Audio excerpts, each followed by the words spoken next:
Très chers frères et sœurs, que le Seigneur vous bénisse richement. C'est votre frère, le pasteur Difoko du ciel. Je viens en ce matin, après avoir observé un petit silence, parce que la Bible dit, en temps de crise, le sage reste calme. Mais ça ne veut pas dire aussi qu'on doit rester calme tout le temps, parce que la chose qui s'est dit, les choses qui se disent sur les réseaux sociaux nous amènent quand même à intervenir pour essayer d'éclairer le peuple de Dieu. Et ceci, c'est en rapport tout d'abord, avec une déclaration que j'ai dû faire où je disais que Jésus-Christ a terminé sa course dans l'homme appelé William Marion Branham. Alors, cela a posé pas mal de questions de la part des frères, que ce sont même des frères du message. Et pire que ça, je crois que ça, j'aimerais y intervenir vers la fin sur cette déclaration-là. Mais il y a quelque chose d'autre qui est plus grave, parce qu'il y a des frères, je ne sais pas si c'est des frères, ou des pasteurs, des bishops, des évêques, qui ont posté des choses sur des réseaux sociaux en disant, voici les blasphémateurs, l'Ifoko, voici, et on a pris une affiche de quelqu'un dans laquelle on a écrit ceux qui adorent au nom du Seigneur Jésus-Christ, ils adorent le diable parce que le nom nouveau de Jésus-Christ, c'est le Seigneur, c'est William Marion Branham. Et on a pris cette affiche, on a collé en disant que c'est moi qui ai publié ça.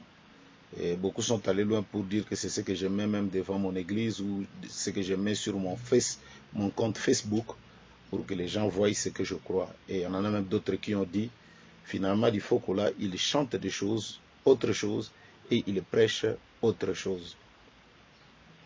Alors, tout d'abord de un, je voulais dire ceci. Moi, votre frère Difoko, je n'ai jamais eu de compte Facebook. Je ne suis pas dans des réseaux sociaux. Justement pour éviter tout ce que nous vivons là. J'aime bien la vieille méthode du christianisme. Cette vieille méthode qui consiste, quand tu as un problème contre ton frère, tu le cherches et tu lui poses la question. S'il n'écoute pas, tu amènes un deuxième. S'il n'écoute pas, tu amènes un troisième. Et afin, on le déclare devant l'église, ou soit il faut l'excommunier, vous l'excommuniez. C'est cette vieille méthode que moi j'apprécie et j'aime. Parce qu'aujourd'hui, l'Internet, vous êtes votre propre réalisateur, il n'y a pas de censure, il n'y a rien. Vous brisez la loi, vous pouvez citer les noms des gens, des incriminés comme ça. Et avec l'Internet, on ne demande jamais pardon. La vie continue telle que ça y est. Je n'ai jamais eu de compte Facebook, ça c'est en un. Et en deux, je n'ai jamais publié une telle horribilité. C'est horrible. Et à ce frère, ou à cette personne qui a dû dire cela en mon nom, ou mettre cela en mon nom, je voulais simplement lui dire, si c'est une blague qu'il a fait, c'est vraiment alors une blague de très très mauvais goût. C'est vraiment une blague de très très très mauvais goût. Et si c'est un frère qui l'a fait pour nuire à son frère, vous savez, quand des frères ont traité frère Branham de Seigneur Jésus-Christ, la personne du Seigneur Jésus-Christ, et qu'il fallait désormais commencer à baptiser les gens au nom de William Marion Branham, frère Branham a dit que ces genres de personnes étaient possédés par des esprits impies. Là, c'est seulement pour faire des frères Branham le Seigneur Jésus-Christ. Ils étaient impies. Mais qu'en est-il quand vous prenez, vous dites que votre frère a dit que le nom de Jésus-Christ, c'est le diable. Alors, une telle personne n'est pas seulement impie pour moi, mais excusez-moi les termes, ça doit être le diable incarné. Ça doit être la sorcellerie. Et c'est malheureux que cela se passe dans le milieu chrétien. Je crois que sous l'affiche, moi-même, j'ai bien regardé, il y a des numéros de téléphone. C'est des gens à Brazzaville. C'est vrai que je suis au Congo-Brazzaville, mais je ne vis pas à Brazzaville, je vis à Pointe-Noire. Vous pouvez appeler ces gens-là. Il y a un numéro, non, pour que vous demandiez. Nous sommes dans l'ère de l'information. Pourquoi crucifier votre frère si tant comme ça, qui vous a fait du bien parfois à un certain moment de votre vie par ces chansons? Ça, c'est de un. Vraiment, je suis beaucoup écœuré et indigné. J'ai pris un peu de mon temps, priant le Seigneur, me posant la question, c'est comment, c'est comment? Mais alors, finalement, je me dis que c'est des choses qui doivent arriver. Et de deux, j'ai déniché aussi en cela des attaques personnelles, surtout contre la personne du prophète William Marion Branham, que nous autres nous aimons. Nous aimons son message. Et tout. Et ces attaques personnelles de William Marion Branham, comme ils savent, les gens savent, que parmi les gens qui sont connus dans le monde du message, il y a l'Ifoko. Alors il faut essayer un peu d'attaquer tous ces gens-là. Il n'y a pas de problème là-dedans. Des attaques, ceci, mais ce genre d'attaque où on dit qu'il faut quoi, a dit. Je me suis mis un peu calme pour dire, bon, d'autres réactions d'autres personnes, c'est compréhensible. Parce que si moi-même aussi, j'avais vu une telle affiche où on traitait le Seigneur Jésus-Christ de diable, j'aurais réagi. Mais, tout d'abord en étant chrétien, j'aurais tout d'abord appelé ces gens-là. Au lieu directement de passer et de commencer à injurier les uns et les autres. Donc, comme je disais, je ne suis pas dans des réseaux sociaux. Je n'en fais pas une chaire là-bas, dans des réseaux sociaux, où je dois prêcher par Internet, Facebook, je ne sais pas quoi là et tout. Je ne suis pas là-bas. Je suis beaucoup occupé à gagner les âmes pour le Seigneur et tout. Et maintenant, je voudrais un peu arriver au vif du sujet. C'est-à-dire, est-ce que quand je parle de Jésus-Christ qui a terminé sa course dans l'homme appelé William Marion Branham, pour les autres, les frères, comme je lis là, c'est ça le blasphème. Dire que Jésus-Christ a terminé sa course dans l'homme appelé William Marion Branham, c'est ça le blasphème. Alors, écoutez bien mes frères et sœurs. Nous autres qui croyons le message de William Marion Branham, nous avons des versets de la Bible. Je vais essayer de lire un peu ces versets-là pour vous et de vous dire comment est-ce que nous comprenons ces versets. Tout d'abord dans les livres de Malachie, parce que pour nous, nous croyons que le prophète William Marion Branham est venu accomplir Malachie 4. Il est l'Élie qui devait venir avant la destruction, avant la fin du monde. Pour les autres, ils disent Élie, c'est Sun Myung Moon, les autres disent Élie, c'est tel, les autres disent Élie, c'est tel. Ils sont libres de croire ce qu'ils veulent. Moi, je ne peux pas m'en prendre à eux. Mais pour moi, Élie qui devait venir, c'est William Marion Branham. Et dans Malachie 4, il est écrit, car voici le jour vient ardent comme une fournaise, ça c'est le jour de la fin du monde. Tous les hautains et tous les méchants seront comme du chaume, le jour qui vient les embrasera, dit l'Éternel des armées, il ne leur laissera ni racine ni rameau. Mais pour vous qui craignez mon nom, se levera le soleil de la justice. En ce jour-là, le soleil de la justice se levera. Et la guérison sera sous ses ailes. Vous sortirez, vous sauterez comme le veau d'une étable. Et vous foulerez les méchants, car ils seront comme de la cendre sous la plante de vos pieds au jour que je prépare, dit l'Éternel des armées. Souvenez-vous de la loi de Moïse, mon serviteur, auquel j'ai prescrit en oreille pour tout Israël des préceptes et des ordonnances. Voici, je vous enverrai Élie le prophète, avant que le jour de l'Éternel arrive, ce jour grand, ce jour dont nous venons de déterminer ici, ce jour grand et redoutable. Il ramènera les cœurs des pères à leurs enfants, et les cœurs des enfants à leurs pères, des pères que je ne vienne frapper le pays d'interdit. Pour beaucoup, ils disent que c'est Jean-Baptiste, mais Jean-Baptiste est venu au temps de la grâce. Ici, on nous parle du jour du jugement qui doit venir, c'est-à-dire de la fin du monde. Avant que ce jour n'arrive, Élie doit venir. Ça aussi, vous êtes libre de ne pas croire que c'est ça ou c'est ça. Mais quand nous lisons le ministère de Malachie 4, c'est un ministère qui est lié au soleil. Parce que le soleil de la justice viendra dans ce ministère-là. Alors, pas simplement ça, nous croyons aussi ce qui est écrit dans les livres, je vais lire ici, dans la Bible, dans le livre de Matthieu 24, verset 27. Car comme l'éclair part de l'Orient et se montre jusqu'en Occident, ainsi sera l'avènement du Fils de l'homme. Car comme l'éclair quitte l'Orient et se montre jusqu'en Occident, ainsi sera l'avènement du Fils de l'homme. Donc le Fils de l'homme, son avènement, sera exactement comme l'éclair. Mais il y a d'autres traductions de la Bible, on dit comme le soleil quitte l'Occident, l'Orient plutôt, et se montre en Occident, ainsi sera l'avènement du Fils de l'homme. Je vous ai dit ici que Malachie 4, son ministère aussi est lié au soleil. Pour nous qui croyons le message de Branham, il nous a dit ceci, je vais essayer de lire, dans sa prédication prêchée en 1962, le 13-7, paragraphe 222, intitulé de ce moment, il dit « La civilisation est venue de l'Est et a suivi le soleil à l'Ouest. » Et c'est vrai, c'est la côte ouest maintenant. Si elle se déplace encore, elle retournera à l'Est. J'aimerais prêcher sur cela. Quand l'Est et l'Ouest se rencontrent, regardez, le soleil se lève à l'Est et il poursuit sa course à l'horizon et se couche à l'Ouest. Donc termine sa course à l'Ouest. Le même soleil qui s'est levé à l'Est, à l'Ouest. Et c'est vrai. L'histoire de l'Église, c'est l'histoire du soleil. L'Église a commencé à Jérusalem, à l'Est, en Asie. L'Est, c'est l'Asie.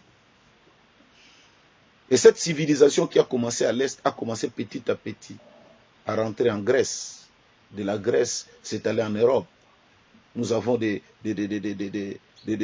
Calvins, des grands serviteurs de Dieu qui ont essayé d'élever le mouvement de réveil en France.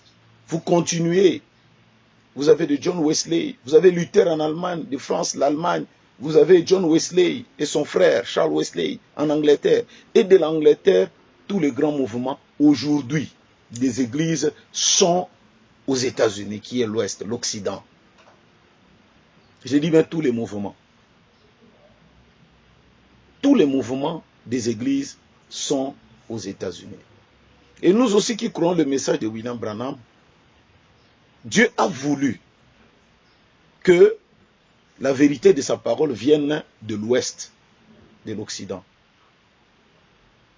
Je vais relire encore d'autres citations. Comme ça, s'il y aura des attaques comme ça serait bien que vous vous attaquiez à Frère Branham directement et nous allons savoir de quoi il s'agit. Il dit dans sa prédication, le filtre d'un homme qui réfléchit, prêché le 22/8/1965, paragraphe 1, il dit « Merci frère Man, toutes choses sont possibles. Crois seulement.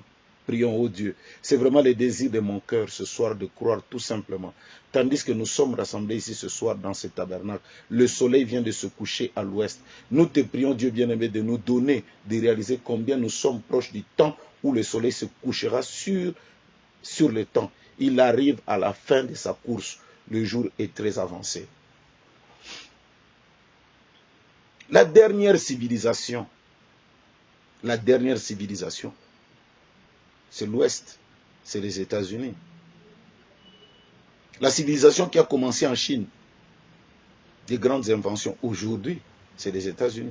Dès que ça quitte les États-Unis, c'est directement en Chine. Voilà ce que nous croyons. Et nous croyons que Jésus-Christ, qui est le soleil, parce qu'il est typifié dans beaucoup de versets, que Jésus-Christ est notre soleil. Il est le soleil de la justice. Au temps du soir, le coucher du soleil. Et les États-Unis est appelé le coucher du soleil, ou l'Occident. Au temps du soir, il y aura de la lumière. Pour nous qui croyons le message, donc géographiquement, Dieu nous a institué où dormira le soleil, ou la révélation de sa parole. Voilà. Vous pouvez discuter, vous pouvez dire non, c'est aussi en RDC, ça c'est vous. Il y a aussi des gens qui ont des versets pour dire que c'est un pays béni et tout, et tout, et tout. Moi aussi, en tant que Congolais, je pouvais dire ça. Mais, il s'avère que, pour nous, on a vu. Parce que si cela s'avère être en RDC, il y a des caractéristiques. C'est Jésus-là, ce soleil, s'il se couche, il termine sa course à l'ouest, comment est-ce que ce ministère avait commencé à l'est? Pour que nous puissions l'identifier à l'ouest. Nous avons vu ce ministère n'a pas seulement prêché la parole de Dieu, il n'a pas simplement guéri les malades, les morts sont ressuscités, mais il y a eu quelque chose d'un peu particulier. C'est ce qui est arrivé devant la femme samaritaine. Ils attendaient de voir ce ministère-là. Ils attendaient. Et un jour, la femme retrouve un homme habillé en robe, comme tous les autres hommes d'ailleurs. Et cet homme-là lui dit, femme, donne-moi de l'eau. Donne-moi de l'eau. Et la femme dit, nous n'avons pas de relation avec vous. Si tu savais le don gratuit, et c'est lui qui te parle, tu m'aurais toi-même demandé de l'eau. Seigneur, donne-moi de l'eau. Va tout d'abord m'appeler ton mari. Un vrai prédicateur, c'est celui qui ne prêche pas une femme seule. Il cherche toujours son mari pour mettre la garantie, pour ne pas tomber. Et c'est Jésus qui nous a donné cet exemple. Va me chercher ton mari. Je n'en ai pas. Tu as dit vrai. Tu as eu 5 femmes. Tu en as eu 6. Tu en as eu 6, 5. Et même celui qui est à la maison n'est pas ton mari. Donc 6. Et la femme a crié, oh, voici un homme qui m'a tout dit. Ne serait-il pas lui là que nous attendions? Voilà cette chose, les discernements de pensée. À part les miracles, à part de ceci et ceci, mais le grand ministère de Christ a été l'identification par cette chose-là. Par cette chose-là. Et je voulais souligner ici avant de continuer, ce grand homme appelé Tommy Osborne, le père du mouvement pentecôtiste. Qu'est-ce que cet homme a dit? Il est allé prêcher, parce qu'il y a même ses enfants, les enfants de Tommy Osborne, quand ils arrivent à ça, ils ne croient pas. Ils croient Tommy Osborne pour les miracles, pour ceci, pour ceci. Mais quand Tommy Osborne parle de William Branham, ils ne veulent pas. Ils ne veulent pas. Ils sont aussi libres. Tommy Osborne est allé en Inde prêcher et il a échoué. Le malade n'était pas guéri. Il est revenu tout frustré, triste. Lui-même, il explique. Avec sa femme Daisy. Et il est allé dans l'église de Frère Branham. Où un miracle extraordinaire a eu lieu. Un enfant paraplégique et tout, et tout, et tout, et tout. Tommy Osborne nous dit, je m'attendais à ce que nous prions comme chez nous, les pentecôtistes. Et cela y est sur YouTube. Je m'attendais, compris. Mais cet homme s'est mis debout, il a dit, Seigneur Jésus, calmement, sans crier, sans faire oh non. Au nom de Jésus-Christ, que ces démons sortent de cet enfant. Et tout d'un coup, il a dit, relevez vos visages, voyez, cet enfant est guéri. C'est Tommy Osborne qui a dit le premier, c'est Tommy Osborne. Il a dit, ce jour-là, j'ai vu le Seigneur Jésus-Christ dans la chair d'un homme appelé William Marion Branham. Je crois que s'il y a quelqu'un qui a commencé à blasphémer en ce temps-là, ça doit être Tommy Osborne. Ça doit être lui. Est-ce que le fait de croire que Jésus-Christ entre dans un frère, dans un homme, c'est ça le blasphème? La Bible ne dit-elle pas, voici je suis avec vous, parmi vous, et même en vous, jusqu'à la fin des temps. En nous, jusqu'à la fin des temps.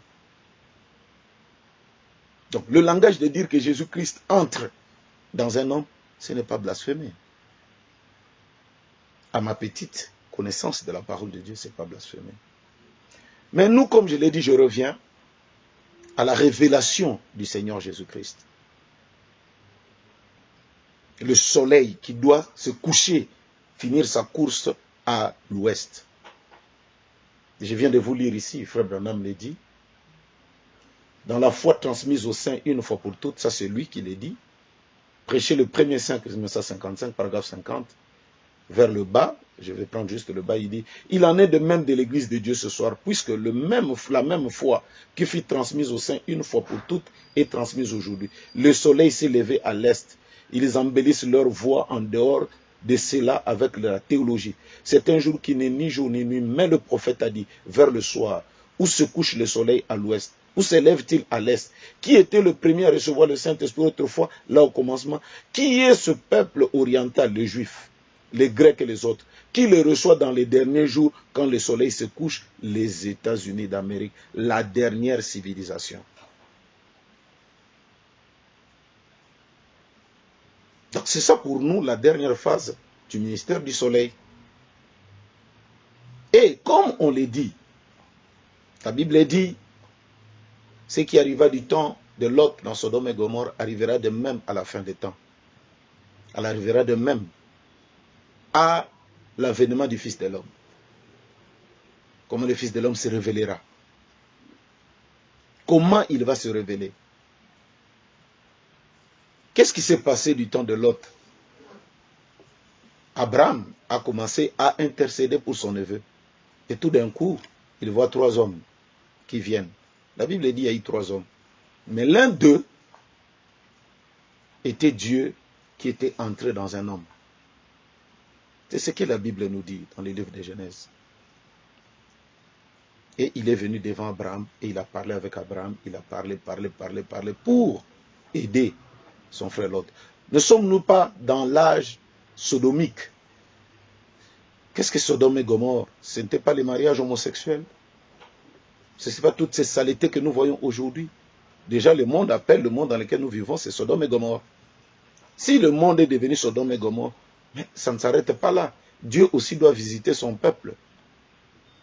Dieu doit visiter son peuple. Alors, pour nous, cet homme-là, quand il était venu, il a tourné les dos à la salle. Il a discerné les pensées de Sarah. C'est cette spécialité-là, ce ministère-là de Jésus-Christ. Non pas seulement guérir le malade, parce qu'on peut guérir même le malade et aller en enfer, parce que la Bible dit, en ce jour-là, beaucoup viendront, ils diront, n'avons-nous pas guéri les malades en ton nom? Et il leur dira, éloignez-vous de moi, ouvriers d'iniquité. Mais révélez le Fils de l'homme. Voilà, cette manifestation du Fils de l'homme par le don du discernement. 2000 ans l'Église a circulé comme ça. Mais voilà qu'un homme, un primérien, qui n'a pas étudié, est venu sur la scène. Les Américains même n'ont pas compris ce ministère. Ils ont appelé ça de la télépathie. Le FBI est venu enquêter sur cet homme. Comment un homme, un primérien et tout, les autres ont même dit comme il a des ancêtres des Indiens, donc c'est les totems de leur famille. Mais souvenez-vous, il y a la loi de la reproduction. Si c'est des totems, mais on ne peut pas aimer Jésus-Christ avec des totems. Excusez-moi, c'est incompatible.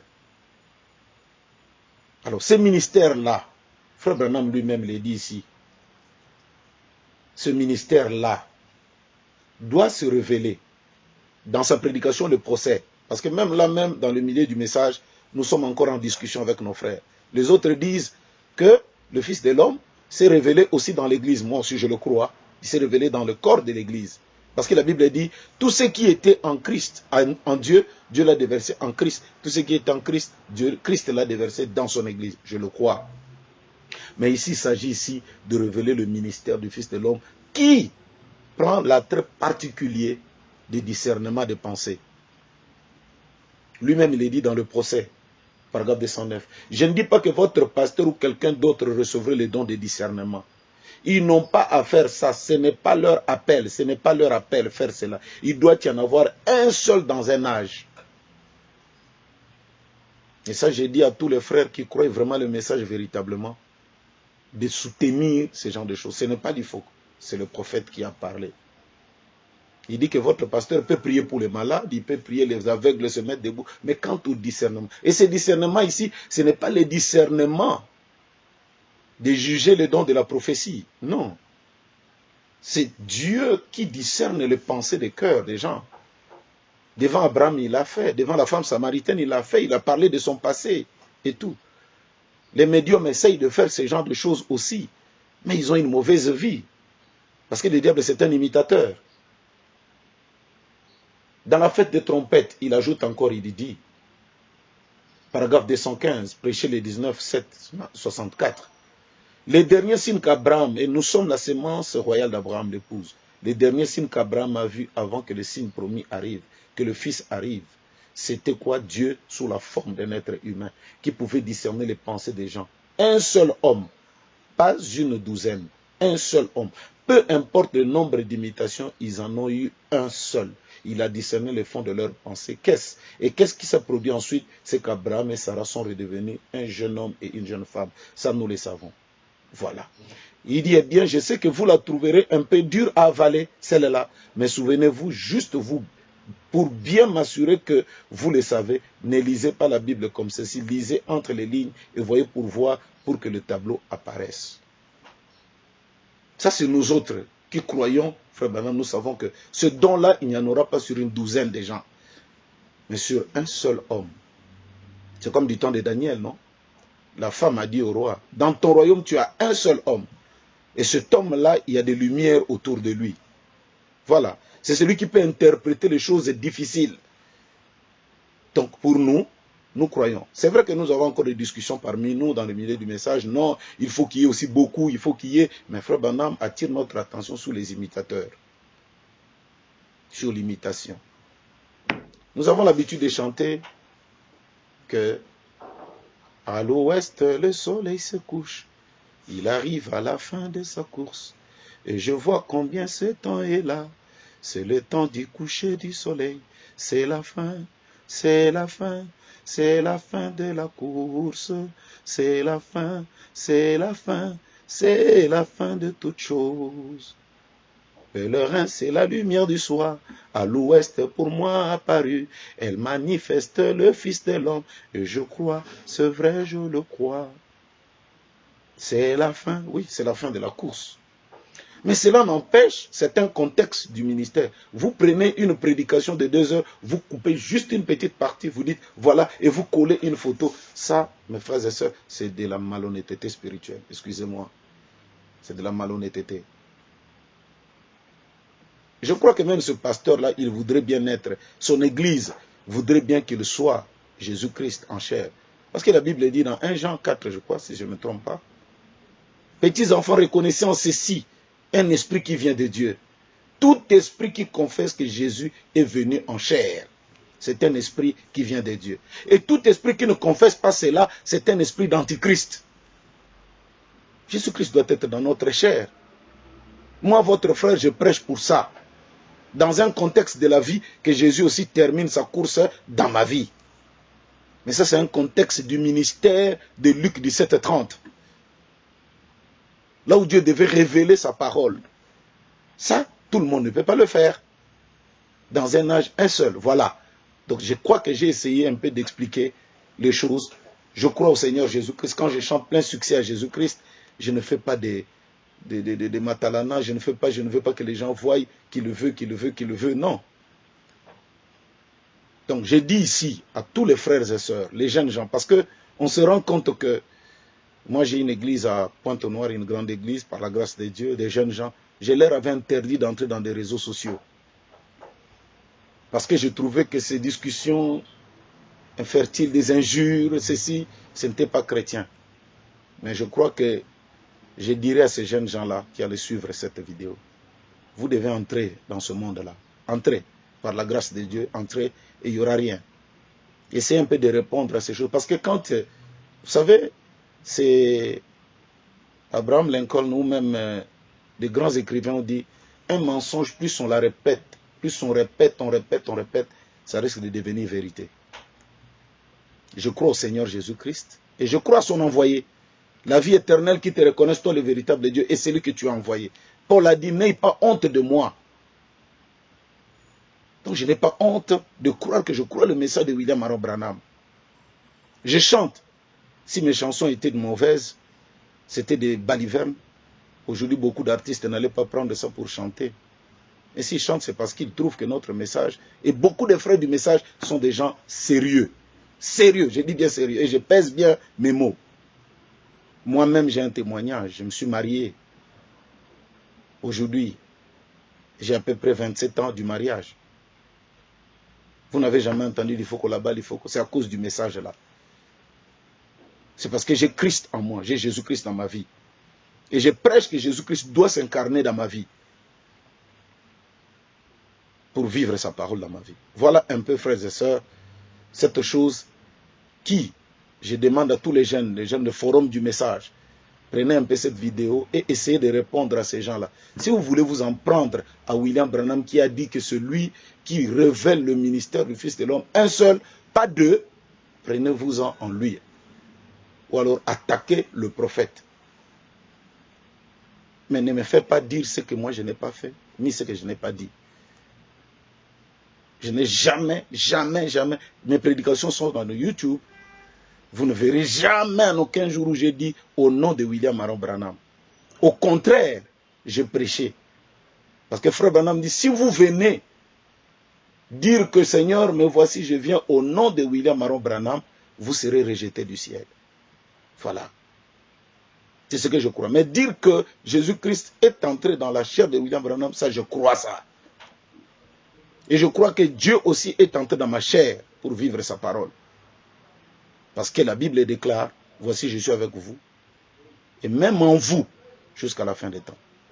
Et pour terminer, je ressouligne les paroles de Thomas Bond. Ce jour-là, j'ai vu Jésus-Christ marcher sous les rues de Kentucky dans un homme appelé William Marion Branham. En prenez voir Thomas Bond et ensuite traitez-les de démons et traitez-les de tous les noms. Mais quant à nous, nous n'avons jamais adoré William Marion Branham.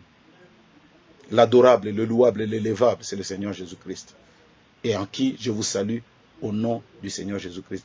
Que le Seigneur vous bénisse richement et merci. À tous les frères, ça fait mal à beaucoup de gens qui ont entendu. Et l'autre même a dit, j'ai vu des déclarations, il faut attraper, il faut qu'au mandat d'arrêt. Bon. Qu'est-ce qu'il faut dire en cela? Qu'est-ce qu'il faut dire? Il y a des gens qui croient que le Saint-Esprit c'est un homme, il est dans le Bas-Congo. Est-ce que vous les avez attrapés? Donc voilà, la Constitution dit que chacun est libre d'exercer sa religion. Aussi longtemps que cette religion n'entrave pas la sécurité du territoire. Laissez-le. Parmi nous-mêmes, nous avons ce combat-là avec les gens qui adorent Branham. J'ai été atteint que j'ai prêché et j'ai dit ouvertement devant les gens que ceux qui adorent William Branham sont des lépreux. Et je ne le fais pas parce que moi je vais me cacher, non. C'est la stricte vérité. Que le Dieu de William Branham vous bénisse richement. Son nom c'est le Seigneur Jésus-Christ. Merci et shalom. Ciao.